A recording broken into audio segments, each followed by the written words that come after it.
Με πιο επιφανή τον καπετάνιο του χωριού μας, τον καπετάν Αμίντα, τον Κοσμάτο Σπανό, ο οποίος εντάχθηκε στο ΕΑΜ Ελλάς και στην ουσία προστάτευσε το χωριό μας. Το ΕΑΜ το ιδρύσαμε στο Αμίντεο 3 άνθρωποι.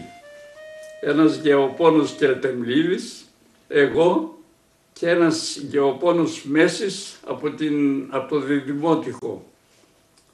Στο ΕΑΜ υπήρχε Κομμουνιστικό Κόμμα και Αγροτικό Κόμμα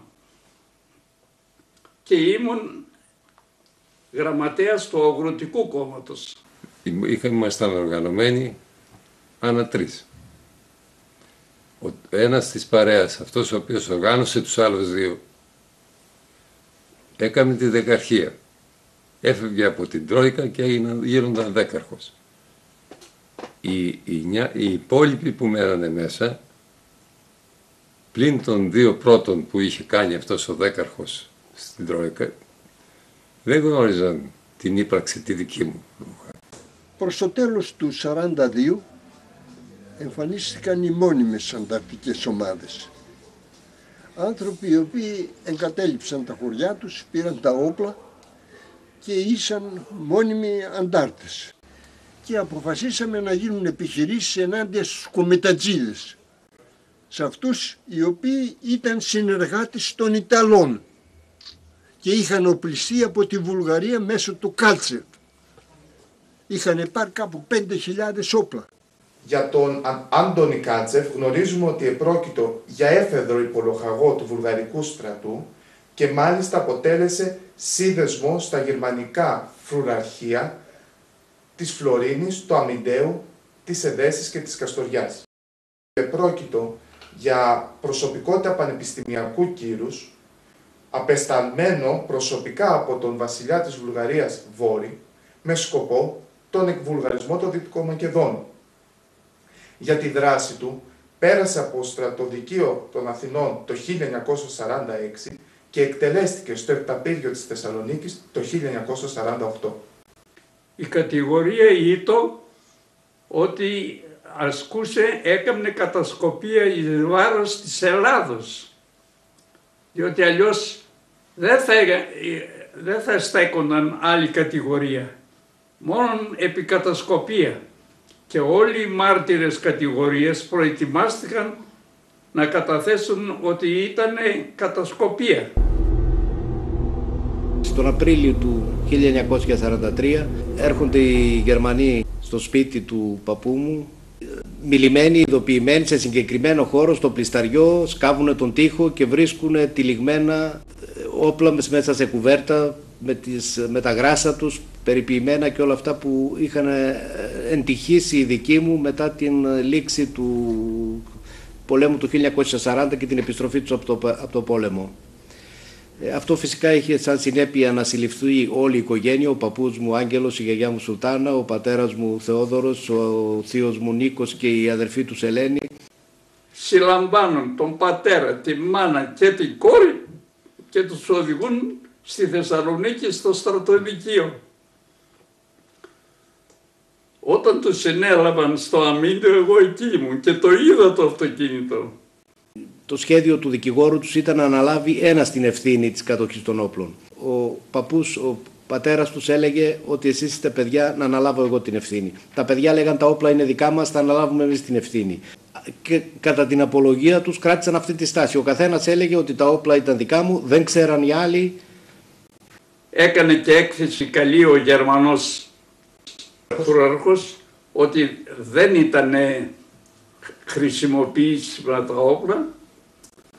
Και ενώ σου μιλούσε ο Γερμανός, ο εισαγγελέας, τον οποίο δεν καταλάβαινα τι έλεγε, έσκυψε ο γερμανομαθής δικηγόρος στο αυτί ενός από τους δικούς μου και είπε ότι ο εισαγγελέας μιλάει υπέρ σας. Επακόλουθο ήταν μετά από μια τέτοια αγόρευση να υπάρχει μια αθώωση.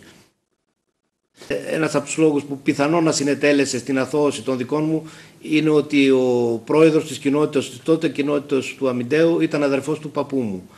Όλοι οι προύχοντες, οι έμποροι, οι άνθρωποι του Αμιντέου συνέταξαν ένα κείμενο που στήριζαν αυτή την οικογένεια και λέγανε ότι πρόκειται για μια τίμια οικογένεια, για μια οικογένεια που δεν έχει δώσει, ας πούμε, δικαιώματα και όλα αυτά. και υπέγραφαν όλοι από τον αστυνόμο, τον παπά, τους εμπόρους. Φαίνονταν ότι δεν ήταν για χρήση έτσι εναντίον των αρχών εκείνης της εποχής.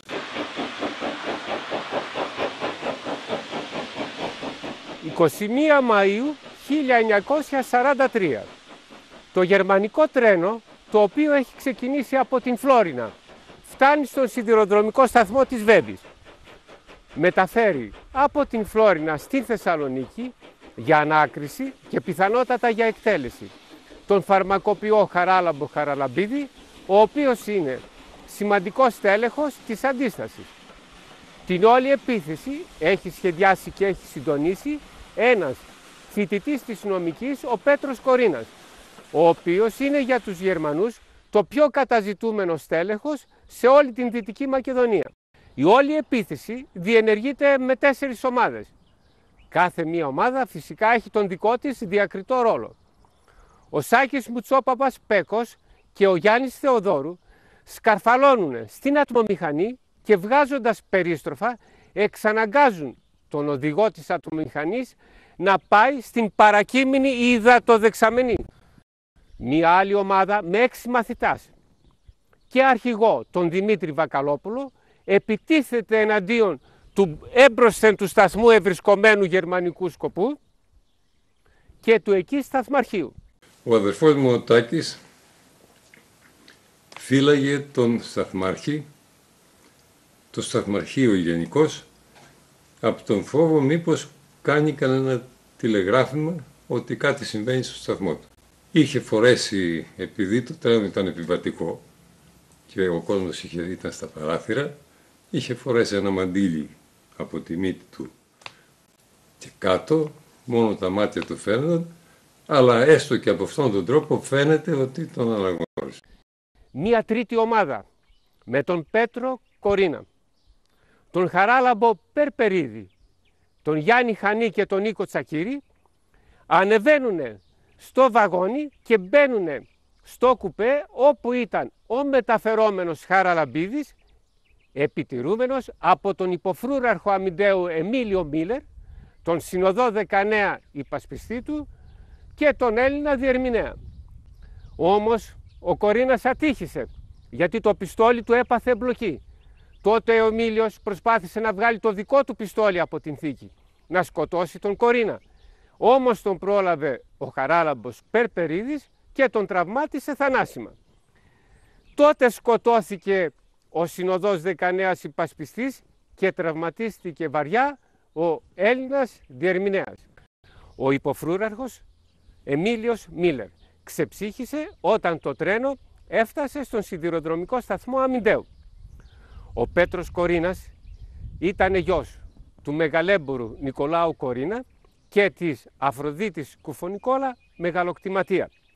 Την επόμενη άνοιξη τον Μάρτιο βρίσκουμε τον Πέτρο Κορίνα στο χωριό Κάτω Κλινές να αυτοπυροβολείται καθώς είναι περικυκλωμένος από τους Γερμανούς για να μην συλληφθεί ζωντανός. Ο Τάκης έμεινε και συνελήφθη, ο Μιχάλης έμεινε και συνελήφθη, συνελήφθη ο Θόδωρος Αντωνιάδης και ορισμένοι από την Φλόρινα. Εδώ εγώ το κατηγορώ το Κομμουνιστικό Κόμμα που δεν πήρε τα παιδιά αμέσως να τα βγάλει στο βουνό. Τα άφησε στο αμήλιο να κυκλοφορούν. Σου λέει δεν ξέρει κανένας τίποτα. Και όμως οι Γερμανοί κατόρθωσαν να βρουν την άκρη. Ο Μιχάλης και ο Τάκης Βακαλόπουλος μετήχθησαν στη Θεσσαλονίκη με φορτηγό τρένο, μέρα μεσημέρι, σε φορτηγό βαγόνι μέσα, με 2 Γερμανούς γέρους Γερμανούς φύλακες και δεν είπαν στα παιδιά αυτά, δεν βρήκαν τον τρόπο, αλλά θα έπρεπε να τα πούνε, να τα ξέρουν εκ των προτέρων, για να πούν σε εμάς.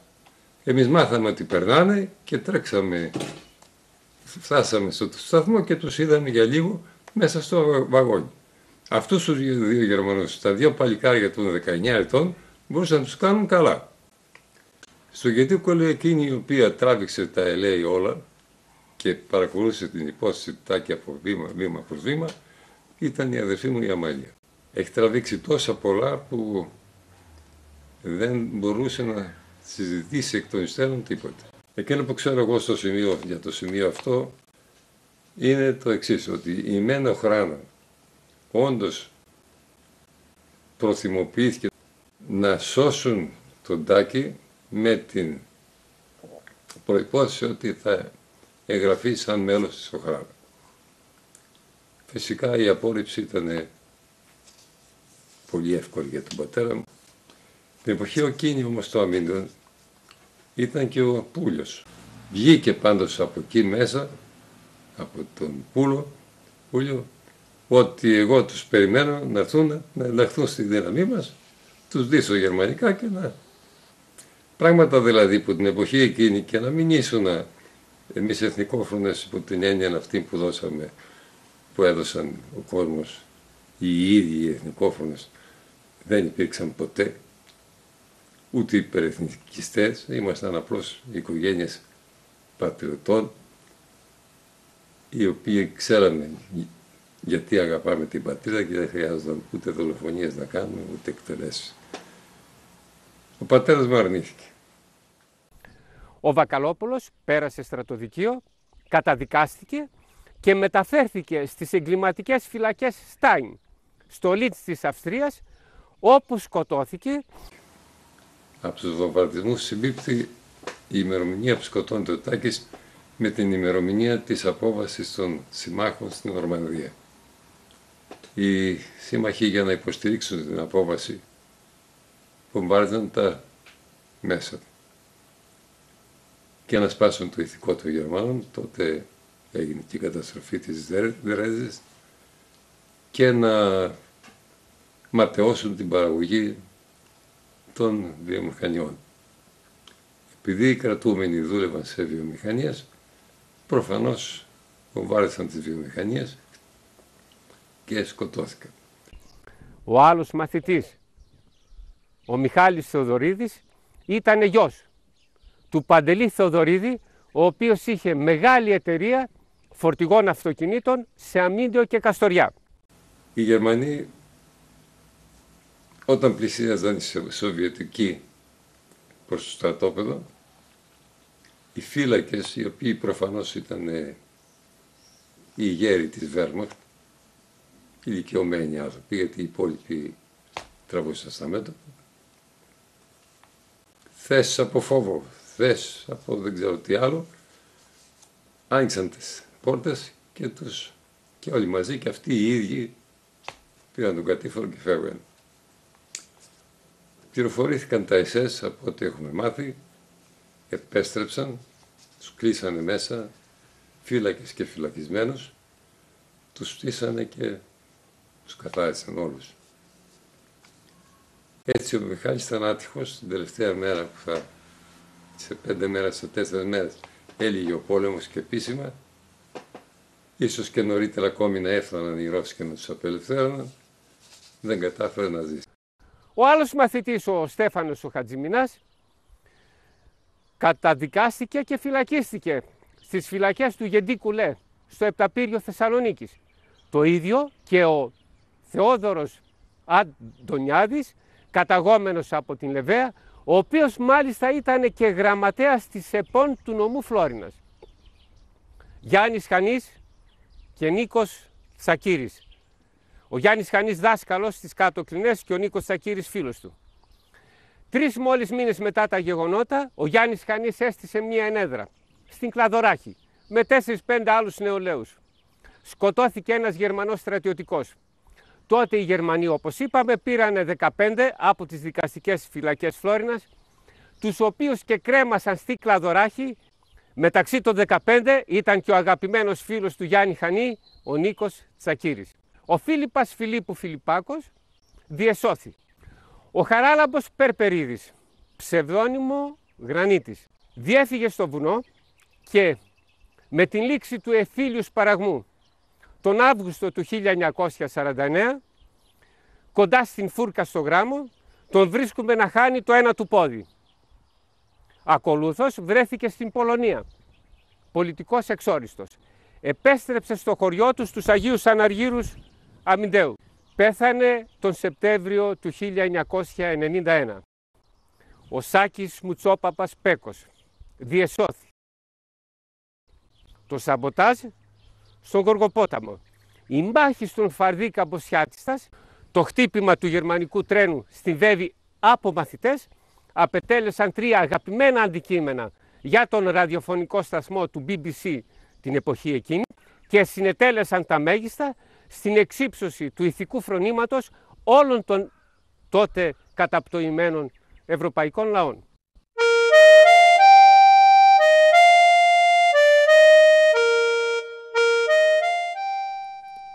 In the middle of 1943, the resistance culminated, resulting in harsher conduct of the Germans and their allies towards the local residents.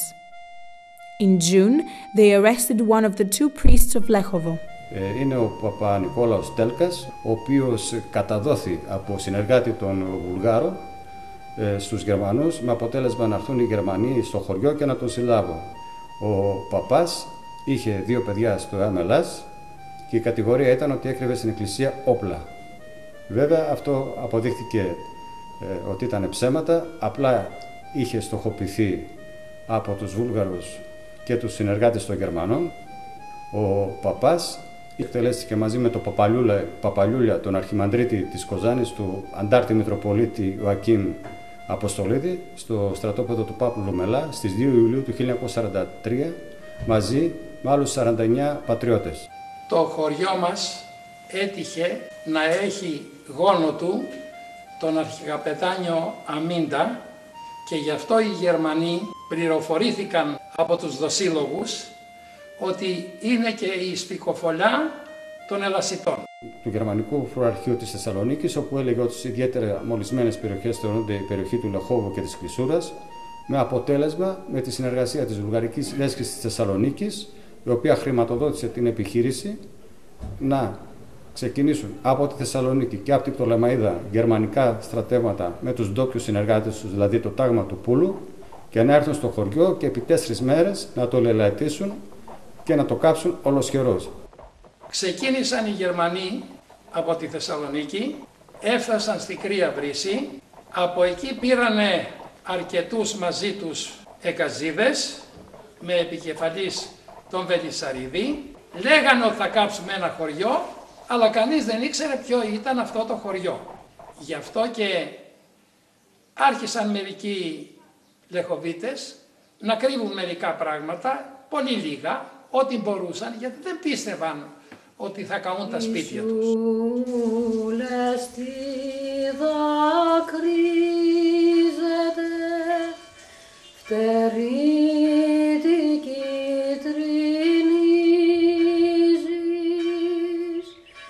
Και εσείς πουλιά πετούμενα, γιατί μυριολογάτε.